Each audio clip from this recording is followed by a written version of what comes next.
chose to do Proverbs 5, 6, and 7 a little differently. We focused last week on a portion of Proverbs 6 that was more generally applicable to a mixed group such as ours, and we're probably going to, almost certainly going to spend some time in the Proverbs 5, 6, and 7, maybe in our men's group at some point. Not that it doesn't apply to ladies, by the way, but we'll let the ladies apply that to the ladies at the right time. Tonight, Proverbs 8. One of my favorite chapters in Proverbs, actually, is Proverbs 8. Probably one of the most confusing chapters in Proverbs is Proverbs 8. So, I don't know for sure, but I can guess that we might be here for a bit. We'll see what happens. We are going to read it together, and we are going to observe, and then depending upon where that leaves us in time, we will then begin to dig in. If I could have, we're going to divide it up. Let's see. There are chunks, but they're fairly large chunks, and I would like to divide them up a little bit more. So I'm going to go roughly 6 verses at a time. So 1 through 6. All right, I'll let Noella do it. 7 to, what's 6 verses? 12, right? Mm-hmm. Yeah. Hold on, Abby. I will let you do some, but not right after Noella. Go ahead, Matthew. 7 to 12. 13 to 18. Patty. 19 to 24. Abby, why don't you do that? What did I say? 25 to 30. Did I miss something? No, 25 to 30. Peter, and then Bryce, the remainder. Okay? So I go to 6. Yes. 6. What? Nothing. Yeah, okay. So, nice and loud, nice and clear. All right, and then we will take our observations at the end. Does not wisdom call, not understanding raise her voice? On the heights beside the way, at the crossroads she takes her stand. Beside the gates in front of the town, at the entrance of the portal she cries aloud. To you, O men, I call, and I cry to the children of man. O simple ones, learn prudence. O fools, learn sense. Hear, for I'll speak noble things, and from my lips will come what is right. For my mouth will utter truth. Wickedness is an abomination to my lips. All the words of my mouth are righteous. There is nothing twisted or crooked in them. They are all straight to him who understands, and right to those who find knowledge. Take my instruction instead of silver, and knowledge rather than choice gold. For wisdom is better than jewels, and all that you desire cannot compare with it. I, wisdom, dwell with prudence, and I find knowledge and discretion. To fear the Lord is to hate evil. I hate arrogant pride, evil conduct, and perverse speech. I possess good advice and sound wisdom. I have understanding and strength. It is by me that kings reign and rulers enact just law. By me princesses lead as nobles and all righteous judges. Through 18. I'm sorry. Oh, I love those who love me, and those who search for me find me. With me are riches and honor, lasting wealth and righteousness. My fruit is better than gold, even fine gold, and my yield than choicest silver. I walk in the way of righteousness, in the paths of justice, granting an inheritance to those who love me and filling their treasuries. The Lord possessed me at the beginning of his work, the first day of his acts of old. Ages ago I was set up, at the first, before the beginning of the earth. When there were no depths, I was brought forth, when there were no springs abounding with water. Before the mountains had been shaped, before the hills I was brought forth, before he had made the earth with its fields, or the first of the dust of the world. When he established the heavens, I was there. When he drew a circle on the face of the deep. When he made firm the skies above. When he established the fountains of the deep. When he assigned to the sea its limit, so that the waters would not transgress his command. When he marked out the foundations of the earth, then I was beside him like a master workman, and I was daily his delight, rejoicing before him always. Rejoicing in his inhabited world, and delighting in the children of man. And now, O sons, listen to me. Blessed are those who keep my ways. Hear instruction and be wise, and do not neglect it. Blessed is the one who listens to me, watching daily at my gates, waiting beside my doors. For whoever finds me finds life, and obtains favor from the Lord. But he who fails to find me injures himself. All who hate me love death. Okay. Very good. Thank you. Observations, please. This is wisdom talking for most of it. Okay. Oh, look, the first few verses. Wisdom, talking. Yep. Don't really remember them. Wisdom is loud and obvious in her call. Yes. Quit dropping stuff. Loud. Wisdom has been there since the creation of the world. Old. But not eternal, because wisdom was brought forth. Yeah, we need to talk about that. Go ahead. So, in I think 25, 29, Marism. Merisms, huh? Yes, sir. Okay. Between what? 25 and 29. Okay, who remembers what a merism is? Describing I didn't ask you to... Who knows what a merism is? Not me. All the children. Well, But almost. not me or her. Okay. Go ahead, Matthew. What's a merism? describing the whole by labeling by stating the extremes. Good. Okay. Good. We should probably, if you're going to do that, what are some of the other rhetorical devices? Not the only thing to look for, but that would be something else to look for. But give me your observations. What did you... Go ahead, Jenny. Verse 11, wisdom is incomparable. It's better than jewels. All that you may desire cannot compare with her. Hey, I highlighted that one. It is better to gain instruction and knowledge than silver and gold. I think that's what Aunt Jenny just said. My marker's going. What else? Verse 9. Wisdom makes sense to those who have sense. I'm not sure how to put that up there. Abbreviate it somehow. Just put it a Christism. If it makes sense to you, that's good. If it doesn't make sense to you, you've got a problem. Verse 13. To fear the Lord is to hate evil.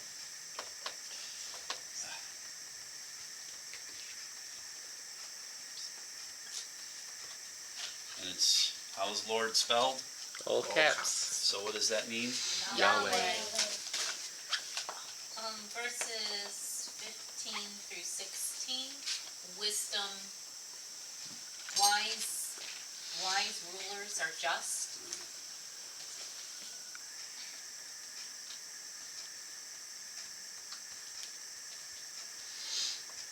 Boy, we could sure use some of those. Wisdom leads to good speech and right speech. Yeah. Herbie, which verses are those in? 6, 7, 8. Yeah, 6 through 8 largely. On the topic of wisdom being compared to things, he compares wisdom to jewels and desirable things 3 times in this passage at least. And he says, blessed is the one who receives me, or values me more than the treasures, even more than that. verse 11, and let's see here, 18 and 19, verse 34. Say again. I think I missed the connection. What? He repeats the fact that wisdom is better than jewels many times. Yep. It's a reoccurring theme. Yep. And the fact that if you desire riches and gold, blessed are you for desiring wisdom more than those. And he says, and the fact that you are blessed for listening to wisdom is repeated even more times. I think I've counted at least 4 or 5. Okay. It's like repetition is supposed to draw our attention, but there's a lot of repetition on the value of wisdom. Okay. That was a long-winded explanation for a simple concept. It's called a Peterism. Nothing like taking a simple idea and making it. That would be the opposite of profound. Go ahead. Well, as is often found in the Proverbs, you've got 2 ways and it's one or the other. You can't try to straddle the line. One or other. 2 ways. No straddling.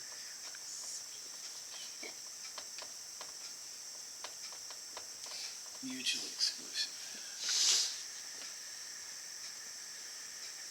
What else? 25 is kind of confusing for me. I think I know what it means, but I'm not sure. How does yours read? I was given birth. Does that mean wisdom as itself, or? Oh, okay. So, verse 25, before the mountains were settled, before the hills, I was born, or brought forth. You know, I'm glad someone brought that up. Because we actually do need to talk about it. Well, tell me, okay, first, boy, that's nice. You want that painting on it. That would be tough to clean. Yeah, no wonder it always turns the board green. Okay, what about that confuses you? Well, it just, is it the fact that it's wisdom that is given birth, or? Okay, I just want to make sure wisdom that. has a Is it beginning? just kind of, I what'd you say? talking about. Does this mean that wisdom had a beginning? I'm guessing no by your reaction. No, we need to talk about it. It's an important. It's such an important point to be wrestled with. I don't want to get into why right now. We will get there. It's so important. It's going to take us a little bit. Wisdom was first. Well, before the First, well, wisdom was before the I think old. First. Okay. I said earlier that wisdom was old but not eternal. Old but not eternal. Well, that's kind of That's, brought forth. what's going on. Of course, then I turned on a translation, and your one translation is coming up saying, "Before the hills, I was bringing them to birth." What translation is that? ISV. So it's like they're struggling with that and didn't want to call wisdom being. So how did they do verse 22? The Lord acquired me at the beginning of his creation. The Lord possessed. Possessed. Well, hang on. It's actually the word for it. The word actually does include a beginning. Or Father created is the footnote. Yeah. Here, that same version says, "The Lord made me as he began his planning." Made me. So, okay. So verse 22. The Lord created me. Made me. From 23. From eternity I was established. Verse 24. When there were no ocean depths I was born. Verse 25. Before the hills I was born. Sounds like there was a beginning of it. Sure does. And I don't think you can out-translate all of that. Yes. We need to talk about this. It really does matter. Go ahead. Okay. And I'm happy to delegate this conversation to later, but am I wrong in my previous understanding that wisdom and Christ are sort of like one-ish, kind of? I know, I'm not trying to be heretical. You and Peter both. This is why this question is so important, Okay, because of this. okay, We're not ready to have this that's conversation. fine. It needs to wait. And I've honestly, I've got a story to tell you with that in relation to my own testimony. We'll get there. Okay. In the very beginning, wisdom is given the position of authority and rulership, sort of. Mm-hmm. The heights of the way, the crossing of the road, beside the gates at the town. Mm-hmm. I'm running out of room. Important / authority. That authority really shows up even more strongly in chapter 9. Kind of builds on this. Go ahead. So we talked about how valuable it is, but like verses 32 through 36, there's just a real emphasis on blessing for the one who pursues wisdom. Yes, someone that I bless. mean, and it's not just like material blessing, but Right. just like life blessing, Yeah. favor from the Lord. And then the opposite, if you don't pursue it, it's like doing injury to yourself. It's like loving death. Right. Yeah, that idea of that equation of rejecting wisdom and death also comes up again, and it's really important. We're not. You okay? Yeah. Okay. Excavating the chair. Yeah. Wisdom is so critical. The chapter kind of has both ends of the spectrum. You've got wisdom calling out, but then at the end, it's the one looking for wisdom is waiting and watching where she can be found. That's a very good point, sweetheart. So, calling, but also this isn't findable. It's sort of like waiting beside my doors almost has the idea of, like, you see stories with people, like some new things coming out and they're waiting outside the store before they even open so they can be first in line. Well, this is, the people looking for wisdom are like, I want to be there. Right. But notice that wisdom called first. Yes. You know, that's because of human nature, because of fallen human nature. There has to be that. Is that like the advertising before the product is Right. released? That's actually, to follow that analogy, that's what I was thinking. Yeah. It's the advertising before the product's released. Yeah. But you have to pay attention to, like, all the advertising in the world doesn't do you any good if you don't actually go out to make the purchase or do whatever. Lady Wisdom, though, is that ad that will not go away. It pops up every time you turn on your computer. And you either want nothing to do with it, or you decide that looks pretty good. Or you're like, that looks awesome, but I can't get that. Why can Well, thankfully, that's not the way it is with Yes, wisdom. true. I referring to an ad to this? Okay, anything, there's more observations. Anything else?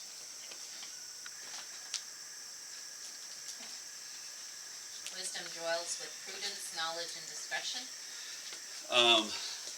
Yes, good. Wisdom's, Friends. that's companions, yes. Wisdom has friends. Another trending discuss? Except there are 4 of them total. So is this actually another, like, thing, like, whatever wisdom is, are wisdom, knowledge, and discretion, are they more things like that? Or are they, like, synonyms for wisdom, like other ways of more fully describing wisdom in human terms? It's comprehensive. Yeah. That's the idea. It piles up the terms. Yeah. It's Not that those more, are substantially different. Now, you might be able to detect differentiations in the application of wisdom, yes. nuances in those terms, but ultimately the point is when you have wisdom, what you have, what you've gained, is prudence and knowledge and discretion, right? The ability for, to discriminate, right? And discriminate isn't a bad word. Mm-hmm. Discriminate is to pick the better of two things. Now, it gets applied in all kinds of bad ways, but it's to be discriminating in the right way. To have discretion. Prudence, to be able to discern that right way. And the knowledge to fuel it. Yeah, it all goes together. It's the idea is that it's speaking to its comprehensiveness. Yes. So, what else? Anything else? All right. Well, let's start in verse 1 there, and we can get several verses in at this point. So we've already noted, and by the way, no one did point this out. Have we seen this scene before? Yes. Where? Proverbs 3. And chapter 1. I think it's in chapter 3. I always remember. In chapter 3, it's wisdom is valuable. Yes.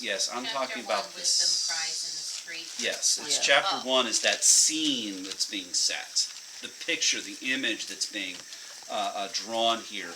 Does not wisdom call and understanding raise her voice? By the way, what would you call that in verse 1? That is a rhetorical question. Yeah.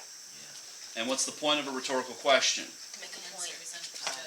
The answer is understood, but it's to get you to engage with the idea. Rather than just saying, wisdom calls, which it does, but it's to get you to agree. You can hear wisdom calling, right? That's the idea. So does not wisdom call and understanding raise her voice? So in verse 1 we have the who. We have a who. Wisdom and understanding, that's another place we got some synonyms in parallel, just working together. Calling, raising, or calling out loudly. And then in verses 2 and 3 we have a where. So I actually wrote next to verse 1 who, and next to verse 2 and 3 where. On the top of the heights beside the way where the paths meet, she takes her stand beside the gates, the opening of the city, at the entrance of the doors. So again, what is that describing? A couple of things. Well, number one is, it's all public. Nothing That's private so about important. any of It's it. so public. It's not private. It's not secretive. It's not exclusive as an exclusive club. It's not invitation only. It's not an initiation. It's not a mystery religion. It is public. It's as non-discriminating as possible. Yeah. Okay. What else? And it's public in a way to reach as many people as possible. Right. So the image is she's on the heights. She's at the crossroads.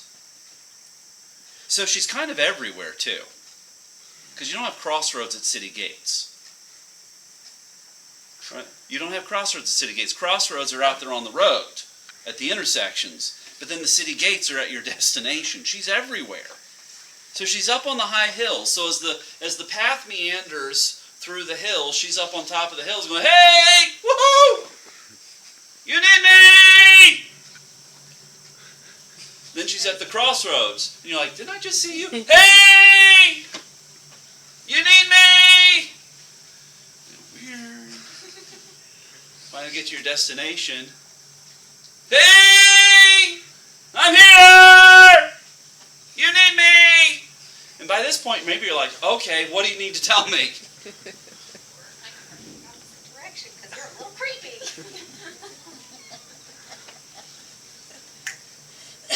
And people do. Well, People do. People do. They become desensitized to it. After You all got really uncomfortable when I started yelling in the pulpit. I could see it. Lady Wisdom, she's using everything as her pulpit. And she's going, hey!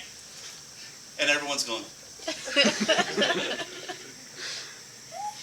It was an interesting experiment that I hadn't planned, but it was telling. She's importunate.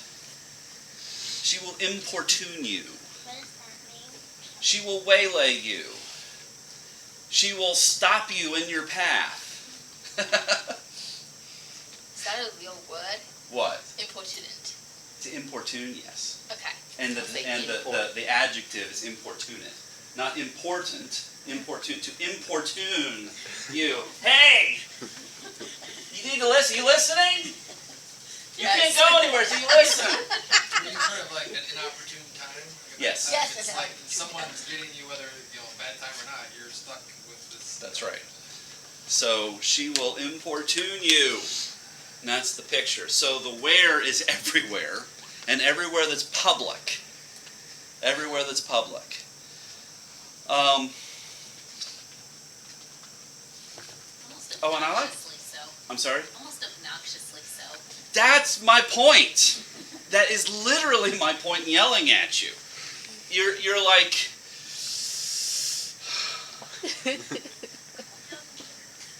what's that? Calm down. Calm down. But that's not exactly what you can say to wisdom. Well, and okay, let me back up for a second. Looking at it in an ancient setting, and then looking at it in a modern setting. In an ancient setting, where do people go to get word out about what they have available to you? Gates. Hilltops, crossroads, and gates. Hilltops, crossroads, and gates. Right? You've got people, especially as you come into a city, you've got people in the gates. You've got hawkers selling their wares in the marketplace, getting in your face with their trinkets. You have women advertising their services through how they dress and where you find them in public places. Lady Wisdom is on the other side of the street saying, not her, come over here. You see? So she has to be obnoxious because they live in a world where everyone is obnoxious. Right? She's not the only one. In a busy world, she's not the only one. Hey! Okay, today, we don't have town criers. We have ads. We have an onslaught of ads in media. Billboards. We have billboards that advertise everything. That advertise your car. That advertise just driving here. Especially Sunday mornings when the sun's up, divorce lawyers. That sign offends me so badly. I mean, it's so offensive. Certain times, they're not up for very long, but you drive through Syracuse, there are billboards up for some of the local clubs. I'll leave it at that. And then everything else. Innocent, but out there and loud. We live in a society that says, you need me! You don't have enough, you need me! Or, you chose the wrong thing, hire me to get rid of your problem, i.e. your spouse. Right? We live in a world of advertising. It's not different, just the form's different. Lady Wisdom is out there yelling because everyone else is making it so loud. Right? It's all awkward. Well, and you bring up a point I don't know that I'd really considered before. Like,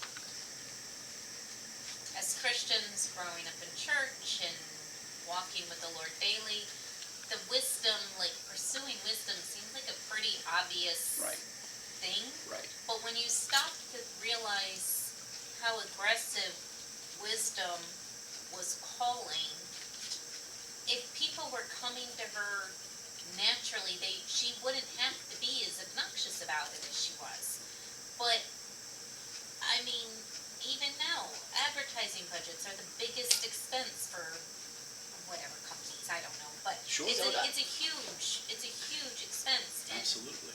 there are so many distractions and so many things pulling at people that wisdom, it really isn't even the most loud thing out there. Stupidity is. Yeah. Foolishness. Man wants his own way. Like wisdom, as loud and as obnoxious as she is, she's one voice out of a myriad of hundreds of millions of other voices, every single one of which is just as loud as and obnoxious as she is.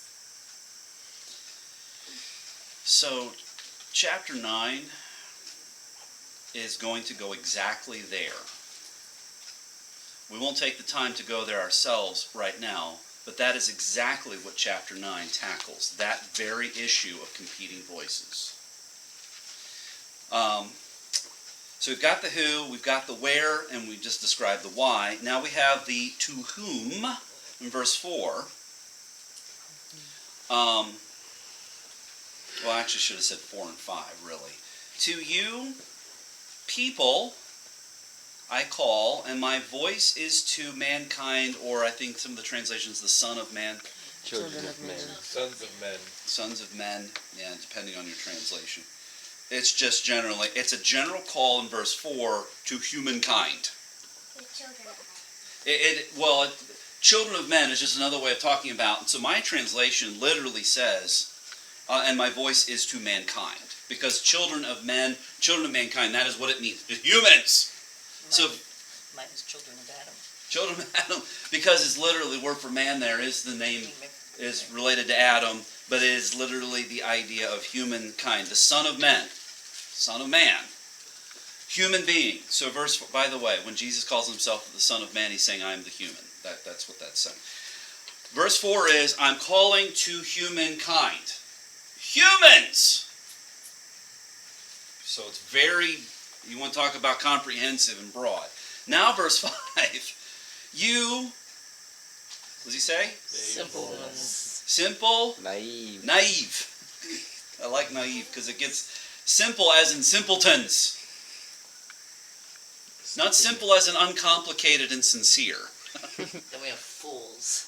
Oh, simpletons. So verse 4 is very general. Humankind, verse 5, starts with, those of you not as smart as you should be, and then those of you, second line of verse 5, who have actively rejected intelligence. And mine says, learn to be shrewd. You are inexperienced. Develop common sense. You who are foolish. See, the idea of fool, though, is more than foolish. It is the one who has rejected, who has actively rejected God and thereby rejected sense. So it starts, humans, not quite bright ones, idiots. Spiritual idiots. So there's a progression. There is a downward progression, and wisdom's call is to all of them. Let's hope we Even get the worst of the lot. We tend to want to take the best of the lot. Mm-hmm. We tend to want to pick the cream of the crop. Yeah. We don't necessarily enjoy working with the obviously ignorant or foolish or rebellious. Right. What I will say, though, in regard to that, and I agree with you, I absolutely agree with you. What I will say, though, is the call is to the fool to come and understand wisdom, to gain wisdom. But if you're talking to a person who is a fool and they reject what you say, don't spend any more time there. Move on. So, what's the first sign of wisdom in a person? Accepting wisdom. You recognizing you need wisdom, right? That's the first move a fool can make to being not quite a fool, is to go, wow, I'm a fool. Good place to start. Come on over here. Right? So there is a fine line between, we can't want to only work with the cream of the crop, as you say. At the same time, if we're working with someone that just won't listen, move on. Right? Don't cast your pearls before swine. Pigs. Before pigs. Swine, yes. And I have been given that advice before. I think I mentioned this recently, didn't I? Mm-hmm. Yes. Yeah. Okay, and then we have, oh, wow, 8 o'clock. Well, that was a good place to stop. That was a good place to stop. Good discussion. Clearly, a lot to come back to. And we will. And we will. Father, thank you for the evening. and the engagement with your word, the encouragement that is. Lord, I pray that we would hear your loud voice through your word, through creation, pointing to one and all to yourself.